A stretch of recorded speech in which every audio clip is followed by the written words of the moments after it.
Micheletti. El New York Times también insinuó que sus fuentes indicaban que hubo conversaciones directas con los golpistas. Estados Unidos sabía que la crisis no tenía salida y le convenía que Zelaya, un aliado de Chávez, quien además había enviado una carta a Obama criticando duramente el intervencionismo estadounidense, fuera removido del poder, ya que era evidente que no pertenecía a la misma especie de políticos manipulables tan habitual en esa empobrecida nación centroamericana. Pero esperaba que esto ocurriera naturalmente, ya sea a través de un juicio político o con el fin de su mandato. No imaginó nunca que la élite política y militar hondureña ejecutaría tan torpemente el guión y ante los hechos debió salir a rechazar de plano la jugada.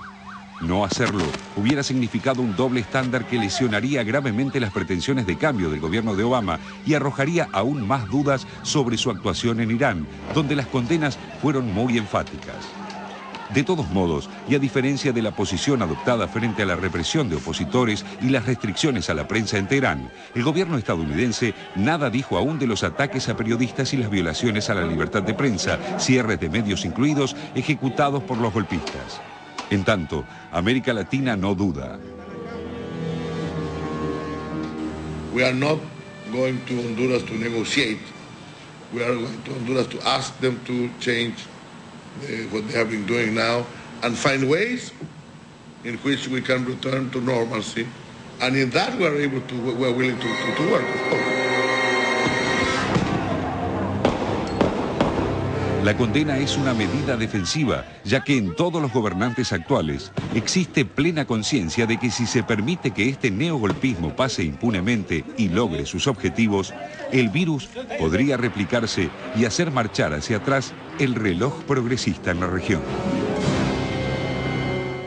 Y continuamos con esta transmisión especial de la televisión pública de Visión 7 respecto de la grave crisis que se está viviendo por estas horas en Honduras, y recién veíamos este informe de Visión 7 Internacional, Pedro, que explicaba muy bien el trasfondo, ¿no?, político que culminó, como decíamos hace un ratito nada más, en este golpe de Estado. Y había quedado pendiente, bueno, quedaron pendientes muchos puntos y que se analizaron también en este informe. El perfil de Manuel Zelaya, el presidente depuesto, un terrateniente conservador que giró luego hacia la izquierda. Pedro. Sí, efectivamente, un hecho bastante raro en América Latina. Ustedes sabrán y habrán visto en más de una oportunidad algún presidente que aparece con un discurso muy populista, prometiendo alza de salarios, prometiendo bajar el IVA, un tema siempre polémico. Esto es, medidas que a veces son consideradas como de izquierda, de centroizquierda, y que después terminan gobernando lo que se dice comúnmente por derecha. Esto es, promete por izquierda, gobierna por derecha, entendiendo izquierda y derecha como clásicamente se entienden algunas medidas políticas y económicas que se toman. El caso de Zelaya efectivamente es al revés. Él viene de una familia de hacendados, viene de una familia muy poderosa, asume y comienza a girar hacia la izquierda. En el contexto latinoamericano actual, ¿qué implica girar hacia la izquierda? Dos cuestiones. A nivel interno, tomar medidas, por ejemplo, alza de salarios, que no por sí mismo no es una medida por izquierda. Sin embargo, muchas veces cuando hay por parte de los empresarios una muy fuerte oposición al aumento de salarios, es considerado como una reivindicación importante que acompaña a los movimientos populares, que acompaña a las centrales sindicales, que acompaña a los sectores campesinos. Por lo tanto, a veces es considerado como una medida por izquierda. Pero en el contexto latinoamericano actual, ¿cómo se puede medir que Manuel Zelaya haya tomado medidas por izquierdas, otra vez jugando con estas palabras izquierda-derecha? Por el acercamiento a Venezuela y a Cuba. Y esto es algo que la clase dirigente hondureña, que la élite hondureña, que la iglesia hondureña no le perdonan. Zelaya se acercó a Venezuela, es verdad, algunos dicen esto tiene que ver con el petróleo, Honduras no tiene petróleo, lo necesita a precios baratos, Venezuela ofrece un petróleo barato a aquellos países que se sumen a su alianza respecto al tema del petróleo, que se llama Petrocaribe. Venezuela ofrece un petróleo barato también a los países que se han sumado al ALBA, y Honduras se sumó al ALBA. Y la segunda gran medida que tomó a nivel de la política internacional tuvo que ver con la reunión que se realizó hace unas semanas en Honduras, en San Pedro Sula, que es la ciudad industrial más importante de Honduras, donde allí se debatió el tema de Cuba. Recordarán ustedes, se levantó la suspensión a Cuba de la OEA. Paradójicamente, Roberto, ahora quien está suspendida de la OEA es justamente Honduras. Y en esa reunión, el presidente Zelayas, la canciller Patricia Rodas, tuvieron una actitud muy dura, muy intransigente, muy fuerte para la reincorporación de Cuba a la OEA. Y esto, sin lugar a dudas, la derecha hondureña no se lo ha perdonado. Si a esto le sumamos lo que se explicó en el informe, que lo que buscaba Manuel Zelaya era reformar la Constitución, bueno, tenemos un cóctel realmente explosivo que explica por qué este golpe de Estado. Ahora, Pedro, ¿Zelaya llegó al poder con el apoyo de estos sectores que hoy se oponen?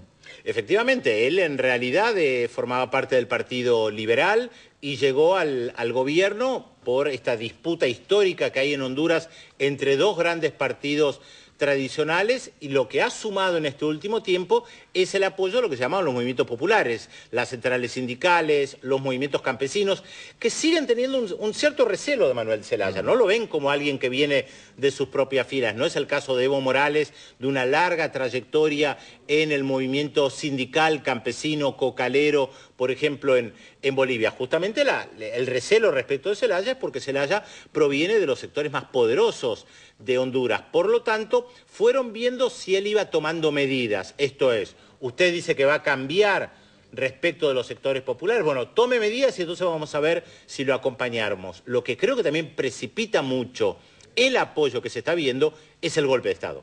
Los sectores populares no están dispuestos a tolerar un golpe de Estado que implica claramente un retorno a un pasado en Honduras que muchos pensaban que había finalizado. Pedro, recién escuchábamos en el informe que compartíamos de Visión Cinta Internacional al presidente de los Estados Unidos, Barack Obama, que hablaba y claramente decía que este era un golpe ilegal. Y hace minutos, en una comunicación telefónica en vivo del presidente de Venezuela, Hugo Chávez, con Telesur, responsabilizaba de alguna manera a los yanquis, como él mismo había calificado, no al presidente Obama, sí a otros sectores de Estados Unidos. ¿Cuál es la posición de Estados Unidos en estos momentos? ¿Qué lugar está jugando?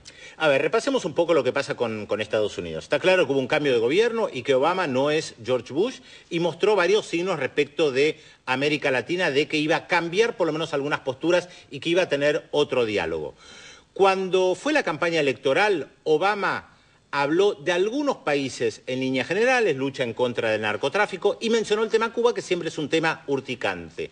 No dijo que iba a levantar el bloqueo a Cuba, pero sí planteó que iba a aliviar un poco la relación de los cubanos que viven en Estados Unidos respecto de la isla, y comenzó a tomar algunas medidas. Creo que lo que Barack Obama no previó fueron las medidas que comenzaron a tomar algunos países latinoamericanos y la exigencia principalmente de levantar la suspensión a Cuba que existe en la OEA. Creo que hay un reacomodamiento político en América Latina que obligan al presidente de los Estados Unidos a una nueva lectura. Existe el ALBA, existe UNASUR, o sea, el ALBA es algo incipiente, creo que ya son 9 países los que conforman el ALBA, Honduras, uno de ellos, Ecuador se sumó hace 2 semanas, UNASUR es algo nuevo, que si bien nació casi de manera formal hace unos años, en realidad su aparición pública fue el año pasado, respaldando al presidente Evo Morales cuando fue la crisis en septiembre en Pando. Los 12 países que conforman UNASUR salieron y dijeron respaldamos al gobierno de Evo Morales en contra de los golpes de Estado. Y además la reunión de la Cumbre de las Américas y la reunión